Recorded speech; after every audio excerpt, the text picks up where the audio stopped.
Hibulin. Ba't ako? Mas bayad ka, mas bayad ka. Please. Sandali, huwag dyan. Dyan. Dyan.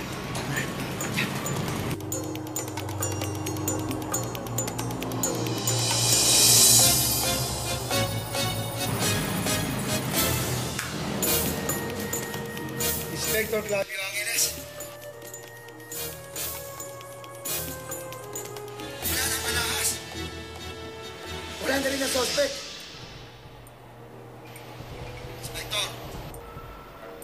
Inspector! Mali.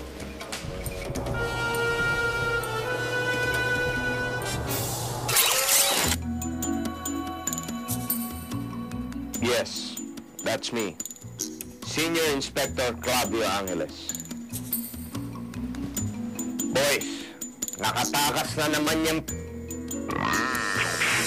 lupi na yan. Hanapin nyo! Yes, Inspector! Copy, Inspector! Huwag mo kong sisigawan. Nasaan ka ba? Kailangan kita dito ngayon. Nandito ako, Inspector! Nasaan? Andito ako, Inspector! Nag-radyo pa tayo. Sabihin nyo nga sa akin, ilang beses na tayong natapakasan yung lupi na yan? Dami. Wag na. Ang ibig kong sabihin, bakit tayo lagi nalulusutan niyang si Lupin? Let me think of it. Tingin ko, Inspector. Kasi magaling siya. Magaling. Mabilis siya. Parang palos. Mabilis. Planado. Sanay na sanay. Sanay. Akin yun eh. Sa makatuwid, mabilis siya, magaling, sanay na sanay. In short, malupit talaga yan, Lupi na yan. Pues, tandaan niyo itong gabing to. Dahil kikilalanin natin ang lubos. Kung saan siya nanggaling, paano siyang kumilos, kung sino-sino ang kasama niya, etc. Iisa-isahin natin yan.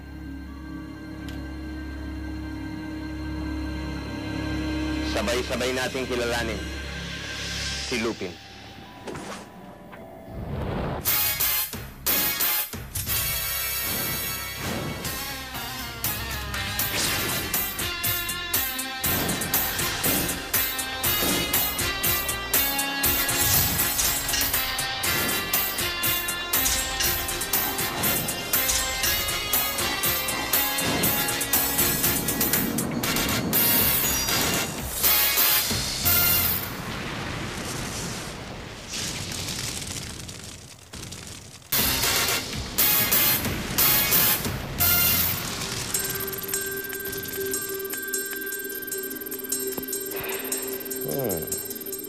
Early 20s, ulila sa ina, laki sa ama, born to steal and operate high-class heists. Napaka-misteryoso nitong Lupin na ito. Sandali. Lupin. Parang pamilyar yung pangalan na yan. Hindi kaya may lahing anime itong taong to?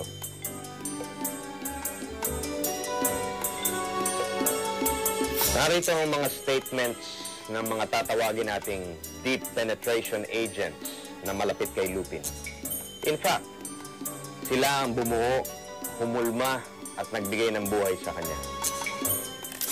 Ang Lupin na ito ay malaking pagkakaiba sa Japanese version at doon sa French version. Dahil una't kinonfront namin yung issue ng pagnanakaw ni Lupin because si Lupin ay isang magnanakaw, isang bandido. Nagagawa niya ang isang bagay na to because may isang pangyayari sa kanyang buhay or naipit siya sa isang sitwasyon na hindi niya pwedeng iwasan or wala siyang pamumulian. Pinag-aralan muna namin yung Japanese anime na Lupin III. And then, binasa ko rin yung isang nobela ng yung French version. Doon sa Pinoy the Third, yung comedy, kinuha namin yon, pero yung comedy niya, Pinoy sensibility. And then, doon sa French, para siyang James Bond na magnanakaw lang. Pero dito sa Lupin, may iba pang kwento bukod doon na bumubuo doon sa pangkalahatang kwento ng Lupin.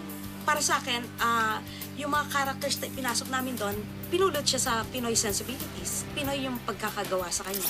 Ano Lupin is considered one of the major soaps of GMA for the year 2007.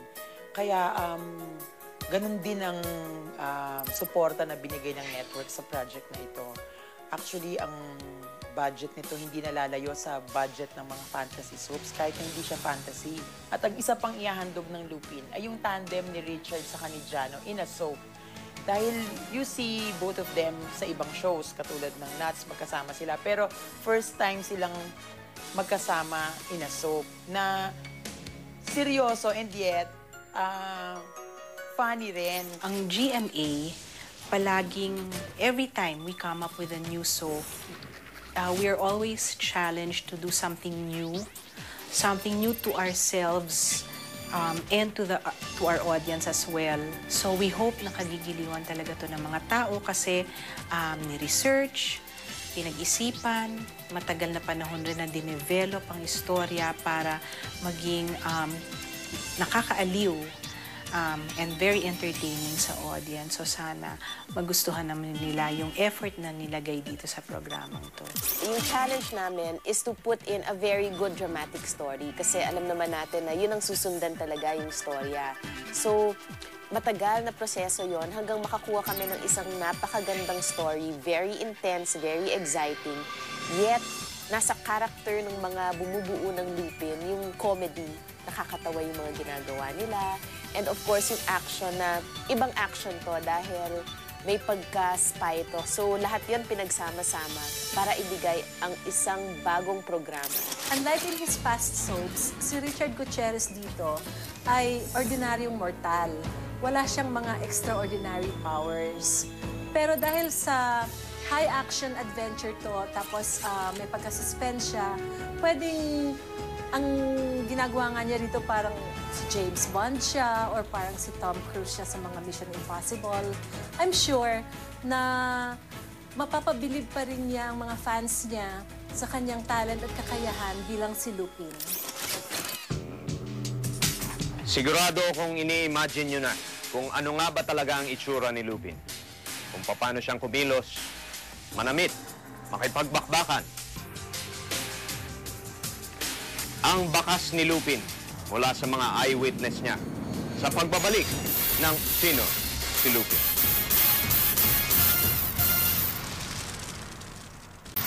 Inspector! Ay, sorry. Sinecheck ko lang ang sarili ko bago ko ipakilala sa inyo ang mga witness. Pero, alam nyo, atin-atin na lang to. Duda ako dyan sa mga witness na yan. Kasi tuwing sasabak sa aksyon si Lupin, tila sila nagbibigay ng instructions at directions sa mga gagawin niya. Ayaw niyong maniwala? Panoorin niyo to. Yung Japanese anime, well, pareho yung siyempre yung central character si Lupin. Pero din sa Japanese anime, salbahe talaga si Lupin doon.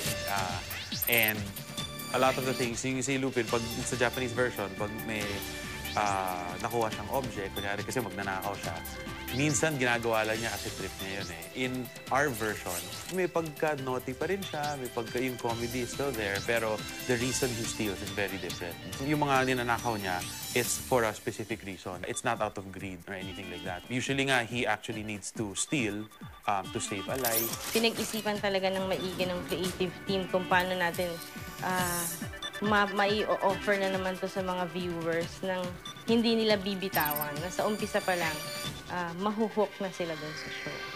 Ibang acting levels ni Richard. Complicated talaga yung character niya. Talagang complex yung character niya. Tao talaga. Merong mga pinanggalingan, merong mga kinakatakutan, may dreams and fears. Dito makikita mo na talagang nag-mature na siya. Lahat ng mga characters na dinagdag namin dun sa story to surround Lupin, very complex din. Very real people. Kunyari, a character like Inspector Clavio, who's played by Jano Gibbs, nakakatawa yung role niya. Anong meron dito? May krimen. Alam ko. Kaya nga ako pumunta rito eh. Tanga ba ako? Siya yung nag-i-input ng mga comic relief, kumbaga, sa story. But then again, siya yung humahabol kay Lupin. Kaya may angas factor rin yung character niya. Talagang nakakatakot rin naman pag nagalit siya, yung mga ganun. At ako rito is really, I've always been an actor's director. So, ang atako talaga for the show is really to focus on performances. We regularly schedule a pre-prod meeting with the director. We tried as much as possible to make things realistic kesa sa mga fantastic kasi it's not based on fantasy, it's really based on the real world. Na talagang as much as possible, nandun ka in the middle of the action. Yun talaga yung sinusundan ng mga tao. The big scenes, yung helicopter scene, parachuting scene, yung speedboat chase, sa Zambales namin kinunan.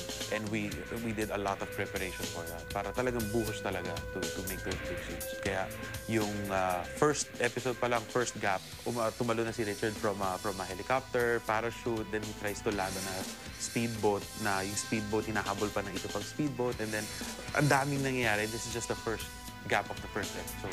Yung love story, yung drama, yung comedy, dun lumalabas sa mga performance ng tao.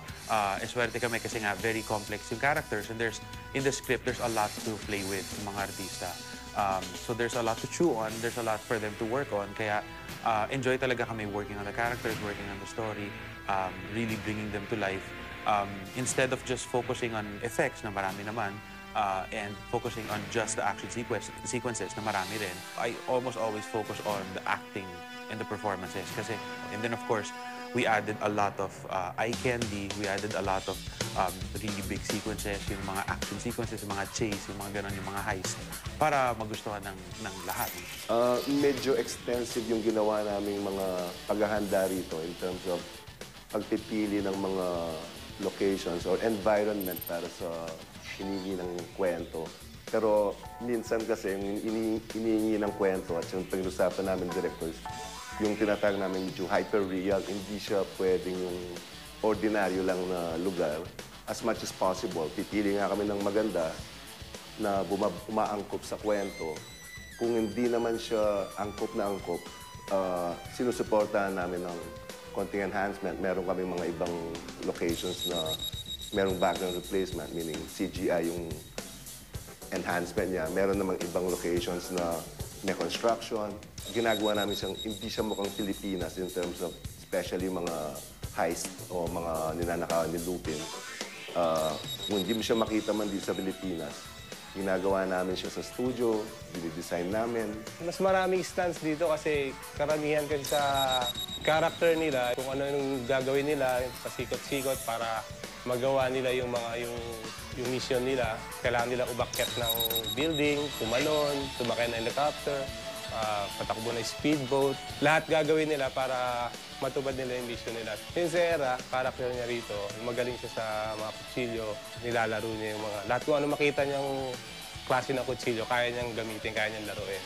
Si Katrina naman, more on ano yun sa mga weapons, mga baril naman siya.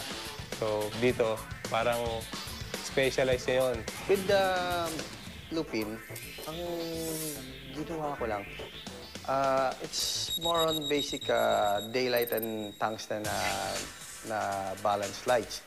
It's just that lagi lang akong I just make my actors look good. Kasi this is more of a human thing, no? So, ang objective ko lang is pagandahin lang yung aking mga artista. We had, I think, 5, 6, or around 6 designers. Like si Randy Ortiz would play around with prints. So, kinocombine niya yung stripes, paisleys. So, hindi siya yung typical suits lang na nakikita niyo. So, and we're also playing with colors para lumutang yung character ni Lupin. Lahat ng characters dito, we try to give them a different look. When you see them together na sa screen, nagko-complement sila. We have the local Filipino designers.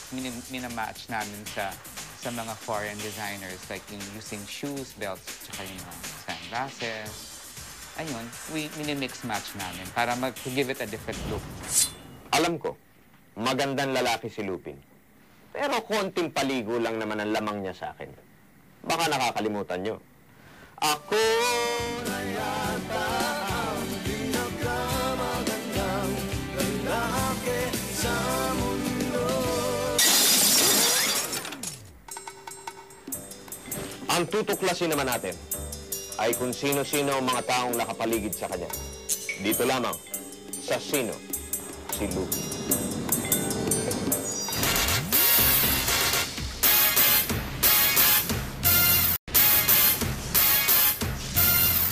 Kapag may hinahunting kang suspect, ay hindi mawawala ang mga cartographic sketches at pictures. Iba-iba ang itsura nila. Merong mga parang astig na syndicate leader, may mga sexing chika babes, may bata pa. Paano kaya sila naging konektado kay Lupin? Silipin natin. My name is Avril Legarda. Anak mayaman, pampered, educated. In short, heredera with a bright future. Pero dahil sa hindi sinasadyang pagkakataon, nakilala ko si Lupin. Will I stand by him? Or stand by the saying that crime does not pay? Or will love find its way between two opposite individuals? Get the picture? Sino ka? Bakit gusto mo akong patayin? Ano na naging kasalanan ko sa'yo? Sino to? From head to toe, kilala at tinanggap ko pagkatao ni Lupin. Ang lalaking pinakamamahal ko at ang lalaking maghahatid sa akin sa altar to be my husband. For better or for worse, till death do us part. I am Angeli, Lupin's bride-to-be. One reason lang, Ma. At yun ang pinakamabigat sa lahat. I love him. Ako si Ashley Calibre. Very sexy but ultra deadly. Dati kong boyfriend niyang si Lupin. Pero dahil babaero siya, kamunti ko na siyang patahimikin. Mabuti na lang we end up as friends pa rin. Kaya ngayon, ako ang #1 sidekick niya. O ano?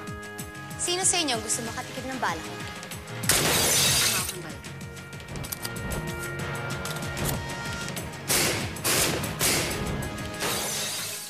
Kikay? Oo. Pag ito ang hawak ko, patay na kung patay. Matira ng matibay. Lalo na kapag silupin ang tinira mo, ako ang makakalaban mo. Bridget is the name. Throwing knives is my game. Let's get it on.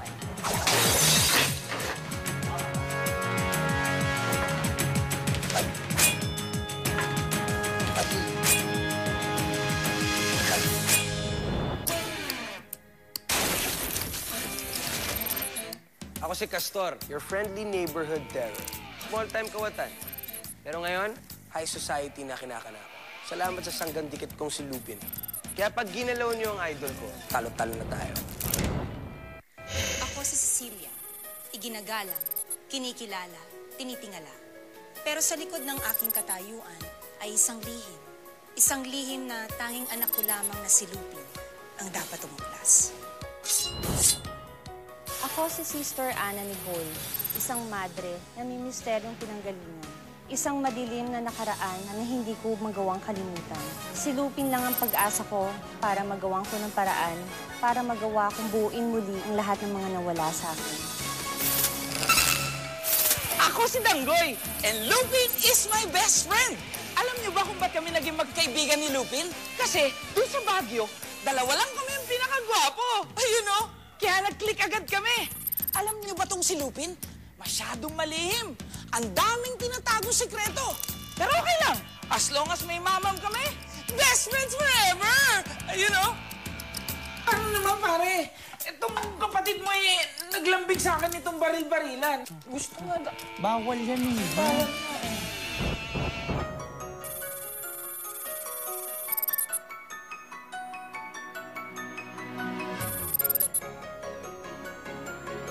Kahit kailan, hindi niya ginampanan ang pagiging ina kay Avril.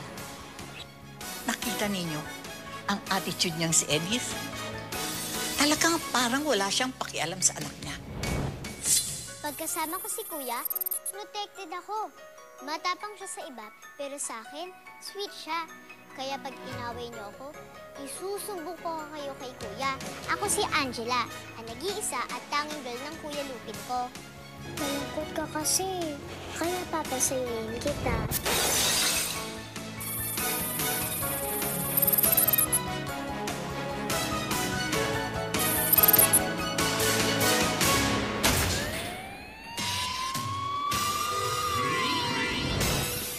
Nagagalingan kayo kay Lupin. Masahanga kayo sa akin. Dahil ako lang naman ang nagturo sa kanya eh. Naging Lupin siya nang dahil sa akin. Ako nga pala si Kuroy, ang tatay ni Lupin. Oo, magkadugo kami, pero dinoble cross niya ako eh. Kaya pag nagkita kami ulit, siya naman ang tablado. Mag-amang naggagantihan. Kami ni Lupin yan. Sweet love.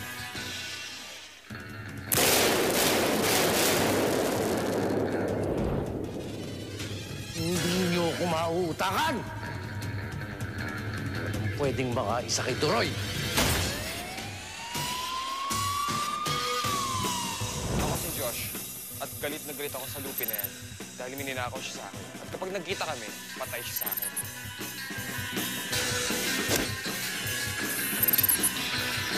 Siguro dapat malaman ni Elvin yung mga pinagagawa ng mami niya bago pa may mangyaring masama sa kanya.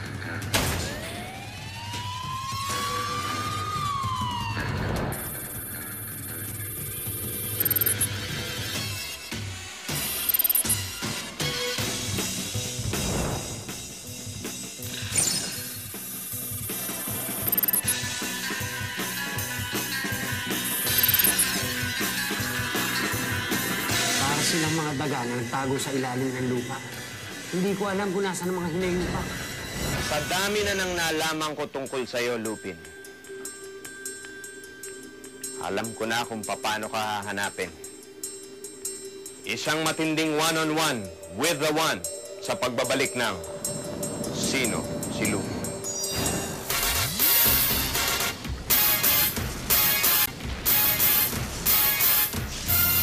Matapos kitang i-research, ipagtanong sa mga witness, handa na akong harapin ka, Lupin. Face off na ito. Matira ang mas pogi. Habang iniintay mo ang pagdating ko, Lupin, magpakilala ka na.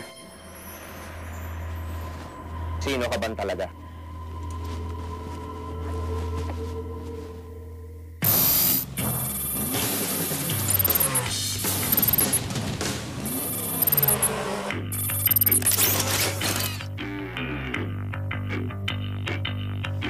Kilala mo na ako.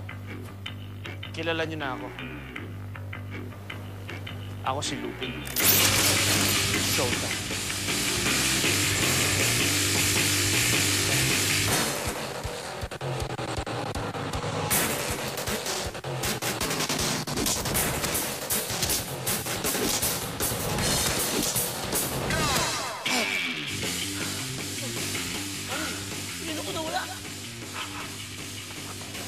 Bagito pa lang kayo. Dapat dagdagan ninyo ang kaalaman ninyo, ha? Tay, pagod na ako sa pagiging masama.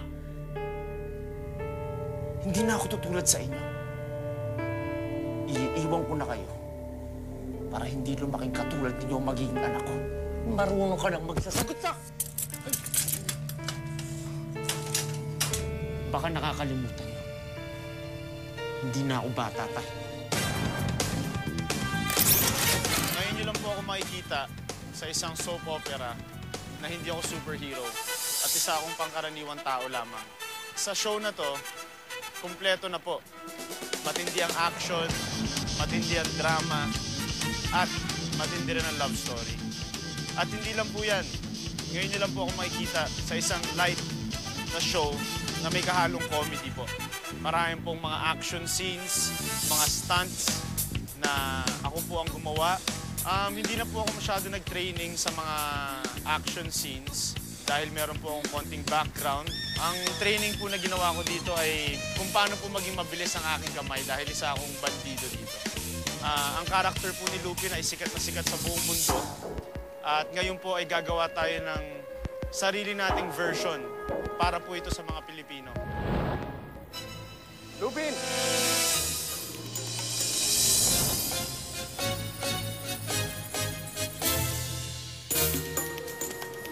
are so under arrest.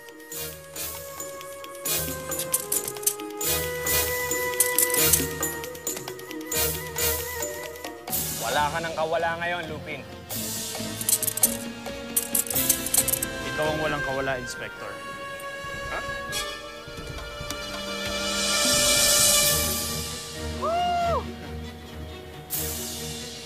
Who's the man now? Catch me. Paano niya nagawa yun? Paano?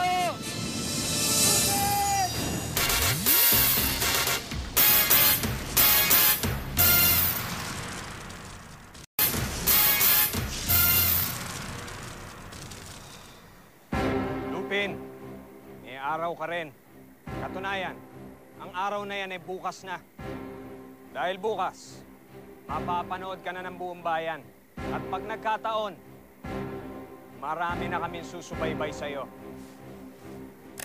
Magandang gabi po sa inyong lahat, mga kapuso. Ang Lupin ay produkto ng ating walang tigil na pagpupursige para mahanginan, mahandugan kayo ng magandang programang naiiba at katuwa-tuwa. Sana po sa 9 ng Abril, tangkilikin po natin. Mga mahal naming kapuso, una sa lahat, nais namin kayong pasalamatan sa inyong suporta at mainit na pagtangkilik sa aming mga palabas. Dahil po sa inyo, kaya't nananatiling #1 ang GMA. Kayo po ang aming inspirasyon, kaya't lalo pa po naming pinagbubuti at pinaghuhusay ang aming paghahatid ng serbisyo at aliw. Bilang pasasalamat sa pagtangkilik ninyo sa aming istasyon, minabuti po namin na ihandog sa inyo ang isang kwento na alam naming muling maghahatid sa inyo ng tuwa at umaasa kaming inyo uling mamahalin. At ito po ay walang iba kung hindi ang Lupin. Mission accomplished, mga kapuso. Dahil ang most wanted bandido ng mga puso, parating na sa GMA Telebabad. Salamat sa inyong pagsama sa akin sa pagkilala kay Lupin. Ako naman, si Senior Inspector Clavio Angeles, nagsasabi sa inyong sabay-sabay nating abangan si Lupin. Bye.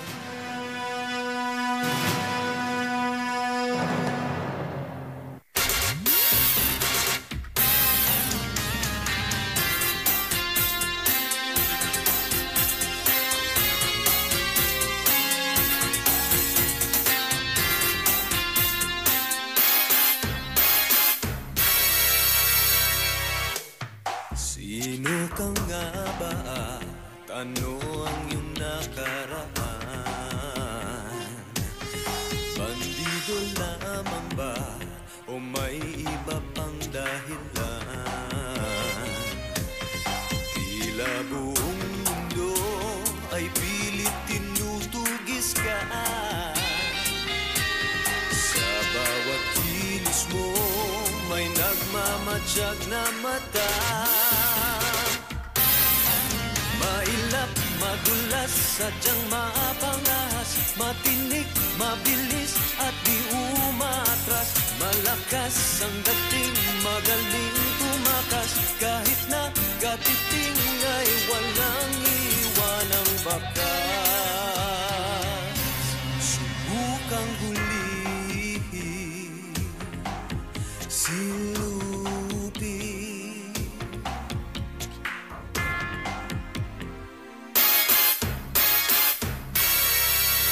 Ihakin mo ang puso ko, alipin niya pag-ibig mo. Di makatakas sa aking nakarama. Gagawin kong lahat, mahuli ang iyong pagsinta. Mailap, madulas, sadyang maapangas, matinik, mabilis at di umatras. Malakas ang ating magaling tumakas. Kahit na katiting ay walang iwanang bakas.